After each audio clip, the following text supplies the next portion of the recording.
কিছু সময় হাতে পেয়েছি, তাই ভাবলাম ফ্রিজটা ঈদের আগে ভালো করে একটু পরিষ্কার করে নেই, তাই আপনাদের সাথে শেয়ার করেছি। Audio Jungle.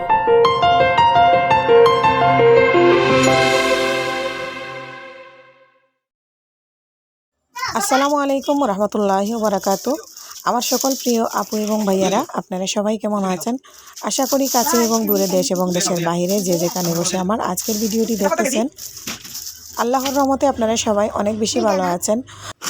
আমিও আল্লাহ তাআলার অশেষ রহমতে আলহামদুলিল্লাহ বেশ ভালো আছি। বরাবরের মতো চলে আসলাম আরেকটি ভিডিও নিয়ে। আমি হাসনা হেনা। আর আজকে অনেক ব্যস্ততার মধ্যে সময় পাচ্ছিলাম না ইফতারি করে রেডি করার, তো আপনাদের ভাইয়া কাচ্চি কিং থেকে বিরিয়ানি নিয়ে এসেছে আর কিছু ফ্রুট নিয়ে এসেছে। ঘরের ফ্রুটগুলো শেষ হয়ে যাচ্ছিল। এখানে আপনাদের সাথে আমি এগুলো শেয়ার করছি, কারণ ঘরের কাজগুলো যেহেতু আজকে করছি, অল্প কিছু সময় আমার হাতে আছে, বাসায় ছিলাম, তাই আপনাদের সাথে ভাবলাম ভিডিওটা করে নিই। আর আজকে আমি ফ্রিজটা ভালো করে ডিপ ক্লিন করব।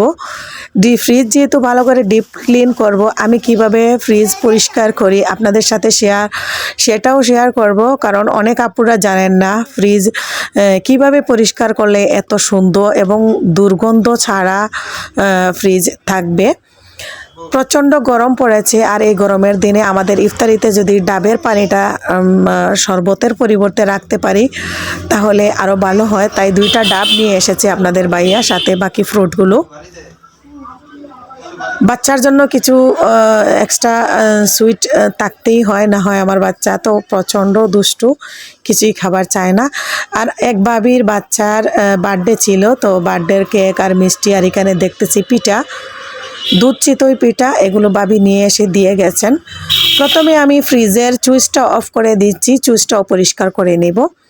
তারপরে আমি ফ্রিজ থেকে সব কিছু বের করে নিয়েছি, আর কিছুক্ষণ দরজাটা খুলে রাখবো।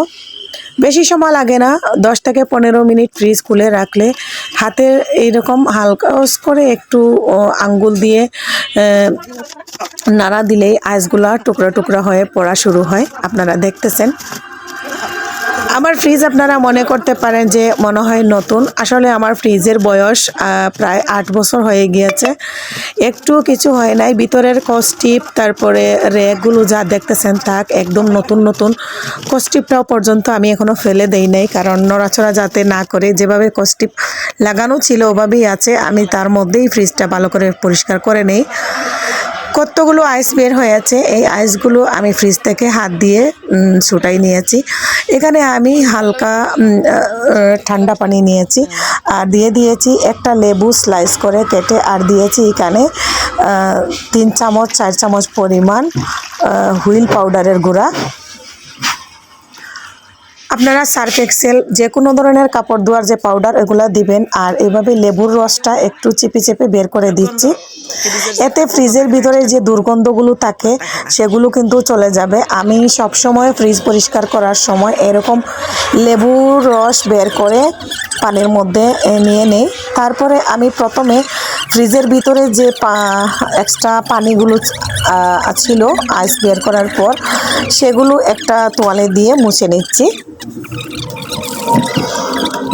এটা পরিষ্কার করার পরে আমি আপনাদের দেখিয়ে দিব কিভাবে আমি ফ্রিজ পরিষ্কার করি। এখন একটা ফর্সা পরিষ্কার নেকড়া নিয়েছি, এটা দিয়ে আমি যে লেবুর পানি এবং সাবানের গুঁড়া দিয়েছিলাম, এটাতে ভিজিয়ে ভিজিয়ে ফ্রিজটা ভালো করে নিচে এবং উপরে একটু ডলে নিচ্ছি।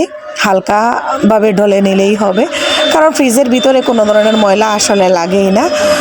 তারপরে আমি বাহিরের অংশটুকুও ঠিক একইভাবে মুছে নিচ্ছি। এত সুন্দরভাবে আমার ফ্রিজটা পরিষ্কার হয়ে যাবে।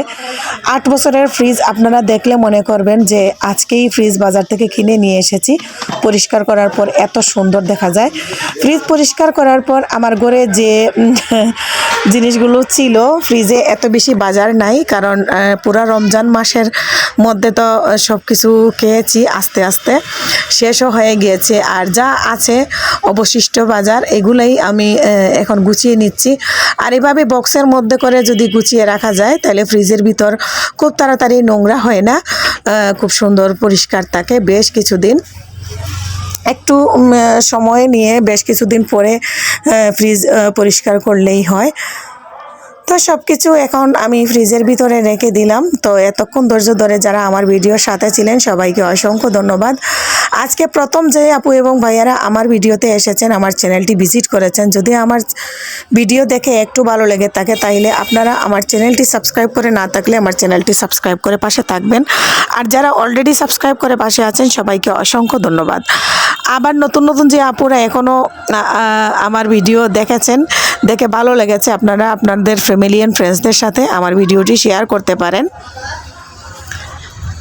যে কথাটা আরও বলতে ভুলে গিয়েছিলাম, একটা লাইক দিয়ে আমার ভিডিওটা কন্টিনিউ করে রাখবেন। আপনাদের একটা লাইক বেশ কিছু সংখ্যক মানুষের কাছে আমার ভিডিওটি পৌঁছে যাবে, আরও অন্যান্যরাও আপনাদের মতো ভিডিওটি দেখতে পারবেন। ব্যস্ততার মধ্যে পুরা রমজান মাসের মধ্যে আমার অনেক আপু ভাইয়াদের ভিডিও আমি রেগুলার দেখতে পারিনি। আমি আন্তরিকভাবে দুঃখিত। আমি ঈদের পর যখনই ফ্রি হয়ে যাব আবার আগের মতো আপনাদের ভিডিও রেগুলার দেখব। আপনারা আমাকে ক্ষমা সুন্দর দৃষ্টিতে দেখবেন, কেউ ভুল বুঝবেন না। যেহেতু আপনারা জানেন আমার একটা বিজনেস আছে, আমি ব্যবসার কারণে এবং রমজান মাস ছোটো বাচ্চা সব মিলিয়ে আমি সময় করে উঠতে পারিনি। আপনাদের সাথে আমি যে ভিডিও দেখব, আপনাদের সাথে কানেক্ট থাকবো, এটা আমি পারি নাই। আন্তরিকভাবে আমি আবারও দুঃখিত। সবাই ভালো থাকবেন, আমার জন্য দোয়া করবেন, আমার পরিবারের জন্য দোয়া করবেন। যারা বাড়িতে যাচ্ছেন আপনারা সুন্দরভাবে সহি সালামতে যাবেন, আপনাদের ফ্যামিলি পরিবারের সাথে ভালোভাবে ঈদ কাটাবেন। সবার জন্য অনেক দোয়া করি। আর আমরা বাড়িতে যাচ্ছি না, কারণ শাশুড়ি মা মারা যাওয়ার পর থেকে বাড়ির প্রতি আমার আর এখন যাওয়ার মতো মায়া বা মহব্বত কিছুই নাই। কারণ বাড়িতে যে যাব, নিজের এখানেও যেরকম আমি বাজার করব, রান্না করব, খাবো, বাড়িতে গেলেও আমার একই অবস্থা। বাড়িতে গিয়ে হয় বাজার নিয়ে যেতে হবে, গিয়ে রান্না করতে হবে, খেতে হবে। কারণ আমার ফ্যামিলিতে আগে শাশুড়ি মা ছিলেন, উনি আমাদের যাওয়ার আগে থেকেই ফোন করতেন বারবার, কবে আসতেছ, কখন আসবা, কি রান্না করছি, কি রান্না করবেন না করবেন, উনি পুরা অস্থির হয়ে যেতেন। আর এখন শ্বশুর আব্বা বাড়িতে আছেন, ছোটো যা আছে, দেবর আছে, ওরা তো আমার জায়েরও শরীর ভালো নেই, তারও সে প্রেগনেন্ট। আর ওরেও গিয়ে তো আমার আসলে ডিস্টার্ব করার কোনো প্রয়োজন নাই, নিজেরটা নিজে কইরেই খাইতে হবে। তাই ভাবলাম আর এখন ঈদ করতে আর যাচ্ছি না। আল্লাহ যদি বাঁচাই রাখে তাহলে একবারে কুরবানি ঈদের সময় যাব। আর আব্বাকে, মানে আমার শ্বশুর আব্বাকে বলেছিলাম আসার জন্য আমাদের এখানে, উনি আসবেন না, ওনার ব্যবসার জন্য উনিও ব্যস্ত, ওনার বিজনেস নিয়ে উনি ব্যস্ত আছেন। তো শ্বশুর আব্বাও আসেন নাই। সবাই সাথে অনেক কথা বলে ফেলেছি, এখানে বিদায় নিয়ে নিব। আল্লাহ হাফিজ। আসসালামু আলাইকুম রহমতুল্লাহি ওয়া বারাকাতু। সবাই সুস্থ থাকবেন এই কামনা করে আল্লাহ হাফিজ।